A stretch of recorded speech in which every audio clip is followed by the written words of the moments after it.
All right, let's look at the next one. Former MSNBC anchor, was far more vocal, tweeting out, F Independence Day. Not only were we not free, the whole reason the colonies wanted independence was because Britain was moving toward abolishing slavery. Why would black people celebrate a day so wrapped up in our enslavement? This is just fundamentally wrong.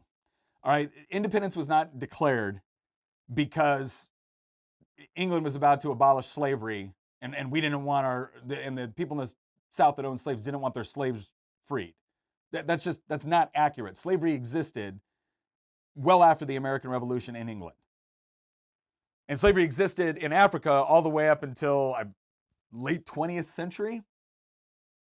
So this idea that, once again, that slavery was somehow unique to the United States, or that the whole reason why we fought for independence was wrapped up in the notion of wanting to preserve slavery, is absurd on a couple of levels. One, you can actually go to the Declaration of Independence and you can read all the grievances that we had. Because, again, there's been some historians that have wanted to frame everything from an economic perspective with respect to the independence, right? It was no taxation without representation is why we went to war. No taxation without representation was one of several reasons we went to war. We went to war over the king meddling, like dissolving local governments, local courts. We went to war over the king trying to confiscate our firearms. We went to war over taxation without representation. We went to war because he meddled in different foreign and different affairs and risked getting the United States into wars. There was a whole number of reasons. In fact, one of the reasons that Jefferson mentioned in the original drafting of the Declaration of Independence actually had to do with slavery. Right now, again, you can critique that the reason why it was removed was because they were worried that they wouldn't get all the colonies on board, and they needed the full strength of all the colonies to break away from England in order to make it happen. Now, you can critique that, and I understand the moral critique of it. You can also look at it in context where it's like, okay, well, the only way we could eventually get to the America that we have today is if we made certain decisions then. Now, again, I'm someone that says I'm a little bit more hardcore on the abolition side. All right, but I also understand the nature of the decisions that were being made at that time when they were writing the Declaration of Independence. I think we should have gone. I think we should have enshrined that in the Constitution.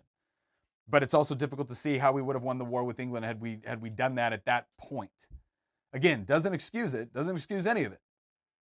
But I think it's important to understand that this notion that the Revolutionary War was fought to preserve slavery.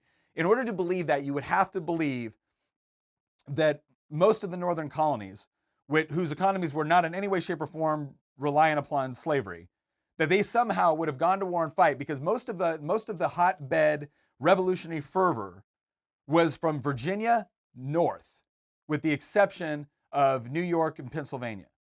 New York was concerned about going to war because over trade issues. Pennsylvania was also concerned because Dickinson didn't think that we were ready to fight a revolution. Virginia was a hotbed of revolutionary fervor. South Carolina was dead set against independence initially. You go look at some of the debates between, you'll see South Carolina, New York, and Pennsylvania kind of aligned against Massachusetts and Virginia. Right, so this idea that a bunch of states that did not rely on slavery for their economies are somehow going to go to war with a country that also has the institution of slavery because they're afraid they'll lose their slaves, that's just ignorance. That is complete ignorance of U.S. history. All right, let's look at the next one. Oh, my favorite.